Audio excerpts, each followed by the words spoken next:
আজকে যাচ্ছি আমরা নতুন একটা মেলায়, আমার কাছে একদমই নতুন। ওই জন্য শুরু করি কিশোর কুমারকে স্মরণ করে। যেমন আমি তো গায়ক হয়ে, আমি জানি না আমার গান আপনাদের কেমন লাগলো। বাবা যা খারাপ রাস্তা, এই রোডে ব্লক করবো না হচ্ছে গাড়িটা ঠিকভাবে চালাবো। এখন লাস্টে মনে হচ্ছে কেনই আসলাম এই পথে, কি অফ রোড।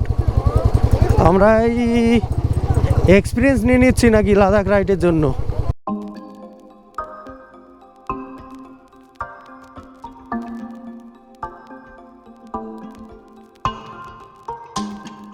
সময় সন্ধ্যের 7:11।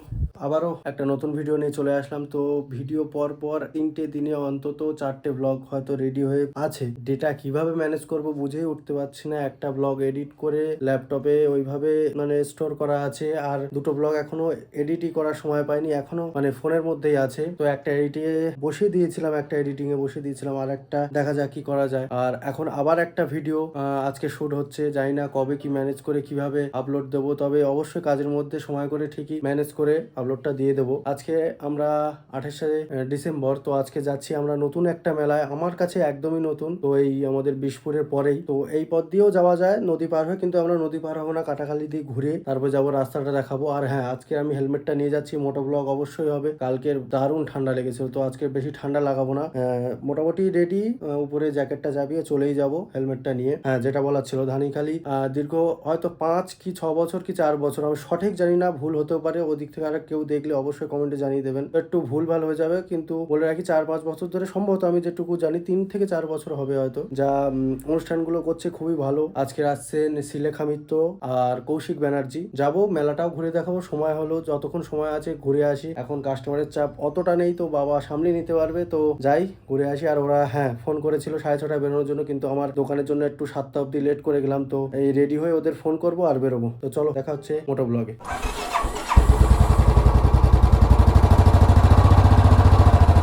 চল, पैसा ही पैसा। তো আজকে স্পন্সর সত্যমই, পুরো খরচায় সত্যম তুলবে। তো আমার এদের ছাড়া তুলনামূলক ঠান্ডাটা যেন একটু বেশি লাগে, তাই হেলমেটটাও পরে নিয়েছি। বেশি দূর না, বাড়ি থেকে 16 কিলোমিটার। এই নদী পার হয়ে গেলে বেশি সময়ও লাগবে না। তো হেলমেটের স্ট্র্যাপটা লাগাতে ভুলে গেছিলাম, লাগিয়ে নিলাম। অন্ধকারে খুব ভালোভাবে মোটো ব্লগ করা যায় না বলেই, গোপ্রো যেহেতু অন্ধকারে কিছু দেখা যায় না, ওই জন্য কদিন নেইনি গোপ্রোটা, বেকার হাতে নিয়ে ঘুরতে হবে। আর ওই যে হরিয়ার বোম্বা দাঁড়িয়ে আছে, তো একটু উইন্ডশিল্ডটা পরে নেবো তারপরে। তো ওই নিয়েই কথা হচ্ছে যে রঞ্জনদা ফোন করেছিলেন গতকাল উনি একটা পার্শ্ববর্তী একটা শপে গেছিলেন, এই রাইডিংয়ের শপে। তো মোটামুটি রাইডিং জ্যাকেট উনি একটা নেবেন, ওনাকে প্রেফার করলাম যে এই মডেলগুলো ভালো। তো আমি টুকটাক দেখে রাখি, তো উনি দেখলেন, আর দাম অনলাইন ছাড়া কম বলছে।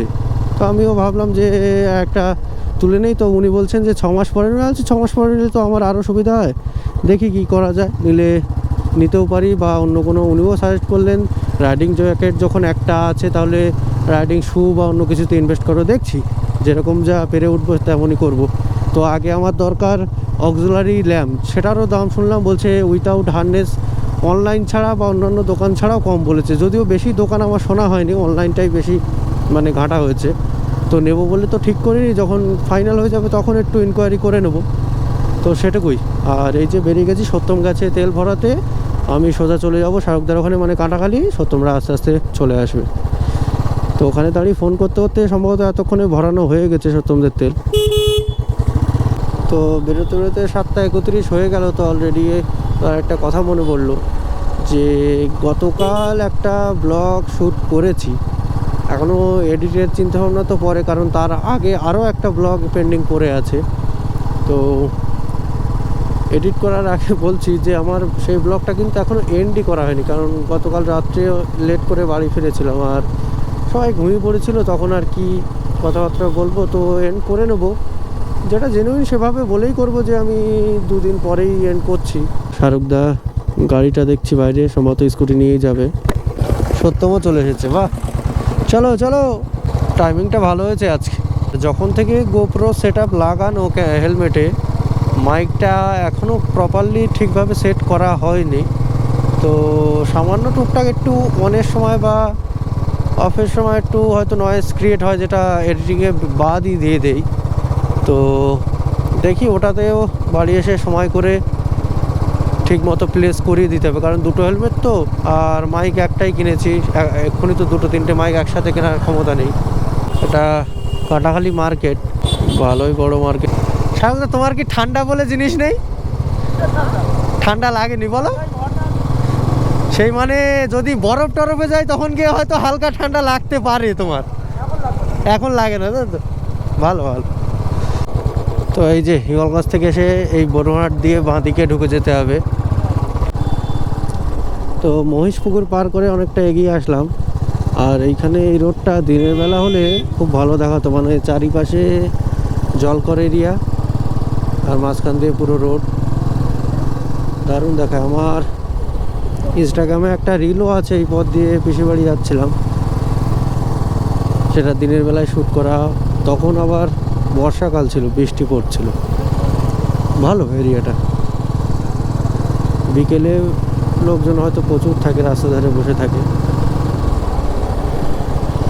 এদিকে রাস্তাঘাট তো আগে খারাপ ছিল, ইদানিং খুব ভালো হয়ে গেছে, নাহলে মানুষের খুবই অসুবিধা হতো। কারণ এদিকে আমি যতটুকু জানি সম্ভবত বড় হাসপাতাল বলতে খুব একটা কিছু নেই, হয়তো দৌড়াতে হয় ওই দিকেই 9 নম্বর বা এদিকেই আমাদের হাসপাতাল লাইনেই দৌড়াতে হয়। তো কারো সিরিয়াস কিছু হলে নিয়ে যেতে অনেকটা সময় লেগে যায়। 7:52 বাইলানি মার্কেট ঢুকে গেছি। আমাদের হাসনাবাদের নিচে একটা খুব বড় market Bailani, A to Z সম্ভবত সব কিছুই পাওয়া যায় যেটুকু জানি। যুবক সমিতি বঙ্গভূমি মেলা ধানিখালি, ব্যাস। একটুকু খারাপ, মানে অল্প একটু খারাপই ছিল, তারপরে আবার তো দেখছি মোটামুটি ঠিক আছে রাস্তাটা।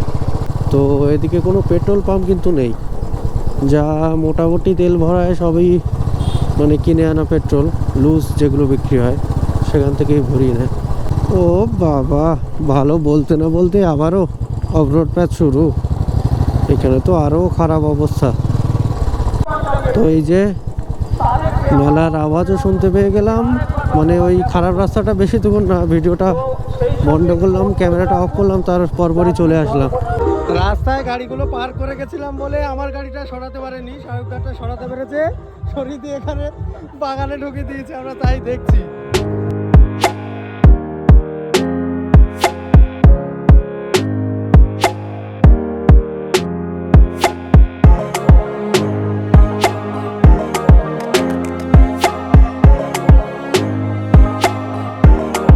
এই যে ফুচকার জন্য সব বাটি হাতে দাঁড়িয়ে আছে। কৌশিক চ্যাটার্জি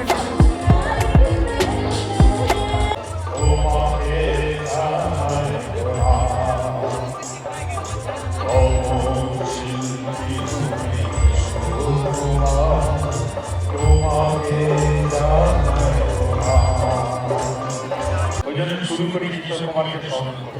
যেমন আমি তো গায়ক হই, আমি জানি না আমার গান আপনাদের কেমন লাগলো। তো আপনারা যদি সাহস যোগান আরো 2-4টে গান গাওয়ার চেষ্টা করেন। তা প্রথম গানটা সেটা কিশোর কুমারেরই গান হোক, ছবির নাম বলবার দরকার নেই, আপনাদের সবই গান। তো সময় 11:08 বেরিয়ে যাচ্ছে, সময়টা দেখি 11:15। তো আমরা বাড়ি ফিরে যাচ্ছি, কারণ মেলায় আসার কথা ছিল কৌশিক চ্যাটার্জি আর শিলেখা মিত্র। তো কৌশিক চ্যাটার্জিকে তো দেখলাম, কিন্তু শিলেখা মিত্র আসেননি, কি কারণ তো বলতে পারবো না। তবে আশা করি আর আসার সময়ও নেই, কারণ গ্রামের মেলা, তাই আমরা যা দেখলাম 11টা অবধি তাও লোকজন আছে, কিন্তু আমাদের এমনি যে টাকি বা বসিরহাট মেলায় তাই 11টার সময় লোক ফাঁকা হওয়া শুরু হয়ে যায়। তো সম্ভবত আর আসবেনই না। তো ফিরে যাচ্ছি, আর আসার সময় পুরো রোডটা ঘুরে এসেছিলাম, কিন্তু যাওয়ার সময় যে প্রথমেই বলেছিলাম আসার সময় যে আমরা নদীর ভেড়ি দিয়ে একটা পথ আছে যেটা সহজভাবে চালিয়ে নেই, কিন্তু আসলে পথ না, সেই পথ দিয়ে যাচ্ছি। আর কিছুটা পরেই তারপরে নদীর ভেড়িটা শুরু হবে। লেট হবে, এত রাত হয়ে গেছে, কী বা ঘুরে যাবো, এই পথ দিয়েই চলে যাবো, অসুবিধা নেই। একা থাকলে সমস্যা হয়, কিন্তু সঙ্গে এতজন আছে অসুবিধা হবে না। আর ঠান্ডা কিন্তু বেশ ভালোই, আজকে হেলমেটটা এনে খুবই কাজের কাজ হয়েছে। এর একটা জিনিস লক্ষ্য করলাম, আগে ভিডিওতে দেখেছি যে হালকা গাড়ি হলে বুলেটের যে কি অবস্থা, মানে শাহরুখদের গাড়িটা হালকা ছিল, খুব সহজেই সে সাইডে মানে বাগানের মধ্যে সাইড করে দিল একদম, হয়তো হালকা হুলকা দাগ হয়েছে, কিন্তু আমার গাড়িটা এমনিতে তো চাকিয়ে সাইড করতে পারবে না, ওই জন্য ওইভাবেই থেকে গেছে। তো এই যে এটাই বিশপুর খেয়াঘাট, ওপারে আমাদের মাহমুদপুর আর এপারে বিশপুর। প্রচণ্ড অ্যাডভেঞ্চারাস, কিন্তু মাঝ রাতে আমাদের 3টে বাইক, আর এই যে নদীর ভেড়ি রাস্তা কিন্তু শুরু হয়ে গেছে। বললাম না, ওই একা থাকলে একটু ভয়ের থাকে, কারণ কিছু সমস্যায় পড়লে দাঁড়িয়ে যেতে হবে এইসব জায়গায়।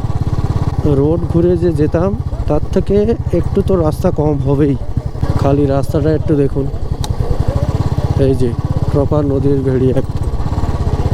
কীরকম কী রেকর্ড হচ্ছে তাও তো বুঝতে পারছি না, তবে সত্যের ফগ লাইটের জন্য আর এলইডি হেডলাইটের জন্য ভালোই দেখা যাচ্ছে আশা করি।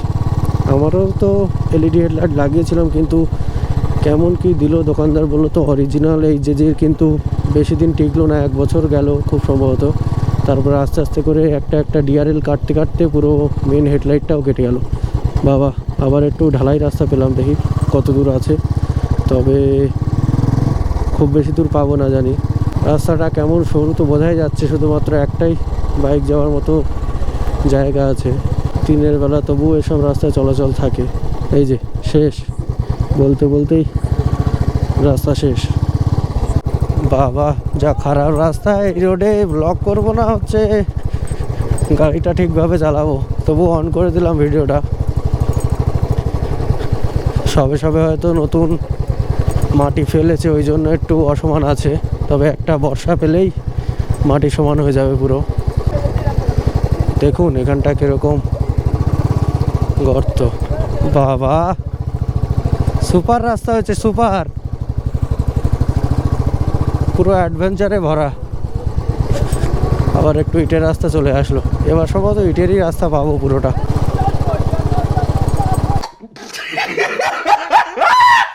আমরা যে চলছি এই পথ দিয়ে, ওর ওপাশটা কিন্তু এখনো মাহমুদপুর চলছে, ওপারেও মাহমুদপুর আছে অল্প, সম্ভবত এবার আসবে ওই সেই পিসির বাড়ির ওই রাস্তা, ওটা হচ্ছে ধরমবেড়িয়া। বাবা কি অবস্থা রাস্তার, প্রচণ্ড রিস্ক, কিন্তু পাহাড়ে ওঠার মতো ফিলিং দিচ্ছে নাকি? হ্যাঁ ঠিকই বলেছি, এর থেকে পাহাড়ে ওঠা সোজা, আরও রাস্তা খারাপ আসছে সামনে। এ তো বোঝাই যাচ্ছে না, কিন্তু তলায় যে ইটগুলো এবড়ো কেবড়ো কী অবস্থা হচ্ছে আমরাই জানি। এখন লাস্টে মনে হচ্ছে কেনই আসলাম এ পথে, আরও খারাপ। এসে যখন পড়েছি মোকাবিলা করে এগিয়ে যাওয়াটাই ভালো হবে, ভয় পেয়ে পিছিয়ে পড়লে আরও খারাপ অবস্থা হয়ে যাবে। ক্যামেরা যে অফ করবো তাও তো সময় পাই, অফ করতে গেলেও তো গাড়ি থেকে হাতটা সরাতে হবে। এই এসে গেছি প্রায় ধরমবেড়িয়া। তো মাঝখানে একটু দাঁড়িয়েছিলাম, আর এই যে দেখাই, এই আয়নাতে দেখলেই বোঝা যাবে পুরো কুয়াশা জমে কাঁচটা পুরো দেখাই যাচ্ছে না। তো চালাতে চালাতে হঠাৎ করে হেলমেটের ভাইজারটা ক্লোজ করেছিলাম, দেখি পুরো কুয়াশা ঢেকে আছে। যাও গাড়িটা স্লো ছিল বলে বাঁচা, একদমই দেখা যাচ্ছিল না। কি অফরোড, আমরা এই এক্সপিরিয়েন্স নিয়ে নিচ্ছি নাকি লাদাখ রাইডের জন্য। তো এই যে ডান দিকেই পাটাখালি ব্রিজ চলে এসেছি, বেশি সময় লাগেনি, 12টা 8 এখন। মেলায় টুকটাক যা খাওয়া হয়েছে আর বেশি করবো না। আর শাহরুখদা গেল, আলমকে ছেড়ে দিয়ে চলে আসবে, আমরা ব্রিজের উপরেই দাঁড়াই, আসতে লাগো। ব্রিজের উপরটা কিন্তু গরম, কারণ যেহেতু নদীর উপরে তো তুলনামূলক একটু গরম ভাবটা বেশি। চলে এসেছি, আর খুব বড় জোর 10 থেকে 15 মিনিট লাগবে বাড়ি পৌঁছাতে, গিয়ে রেস্ট নেব। বাড়ি ফেরার পথে একটা কথা খুবই মনে পড়ছে। তো লং রাইড থেকে ফেরার পরে প্রায় 7 মাস পেরিয়ে গেল। তো লংয়ের জন্য আবারও প্ল্যান হচ্ছে, কিন্তু যেতে গেলে একটা মোটা অঙ্কের তো টাকার অবশ্যই দরকার পড়ে, তার সাথে সাথে সময়ও বের করতে হবে।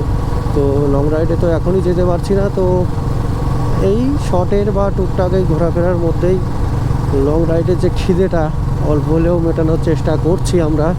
ঠান্ডার প্রকোপটা কিন্তু তুলনামূলক অনেকটাই বেড়েছে।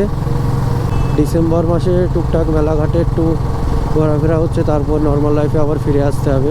এ তো এক্সট্রা সময় বের করে ঘুরছি ঠিকই, কিন্তু একটু দোকানের দিকেও মন দিতে হবে। চলো আস্তে আস্তে সব কিছু মিলিয়েই এগিয়ে যেতে হবে। চেষ্টা যেভাবে চালিয়ে যাচ্ছি, আপনারা একটু সাপোর্ট আর সঙ্গ দিলে অবশ্যই পেরে উঠবো একদিন না একদিন, এটুকুই আশা নিয়ে করে যাই। চলো সামনেই নারকেলতলা, ডান দিকে ঘুরে যাব। তো বাড়ি চলে আসলাম। ঠিক আছে, বোম্বার হরিকে ছাড়তে হবে, ছেড়ে চলে আসবে। হ্যাঁ হ্যাঁ, বাড়ি খায়, বাড়ি খেয়ে যাচ্ছে তলায়। তো এই যে 12টা 26, এইমাত্র ঘরে ঢুকে আসলাম, গাড়িটা তুলে দিয়ে চলে আসলাম। তো খাওয়া দাওয়া তো মেলায় টুকটাক যা খেয়েছি, পেট ভর্তি মিষ্টি টিষ্টি এটা ওটা খেয়ে। আর আজকের ভিডিওটা এই অবধি। মেলা টুকটাক যা হচ্ছে প্রত্যেকটা কভার করার চেষ্টা করছি, তবে পুরোটাই সময় ফাঁকা করে উঠতে পারি না। সম্ভবত এবছরের মতো ঘোরা প্রায় শেষের পথে, কারণ এবছর শেষ হতে আর বেশি দিন নেই, 3 দিনই বাকি। তো দোকানে এসে দেখলাম কিছু বাবা যেগুলো ছেড়েছে, তো দু একটা জিনিস খোলা ছিল, সেগুলো গুছিয়ে নিলাম একেবারে। সেই সকালে উঠে আমারই করতে হবে, তো গুছিয়ে নিলাম। একাও দোকান সামলিয়ে পারি না, আমিও বুঝি। ভিডিও সম্বন্ধে বলি, ভিডিওটা এই পর্যন্ত। ভিডিওতে কোনো কিছু ভালো লাগলে অবশ্যই কমেন্টে জানাবেন, আর হ্যাঁ একটু সাপোর্ট দেবেন, আর ভিডিওটা একটু লাইক আর শেয়ার করে দেবেন।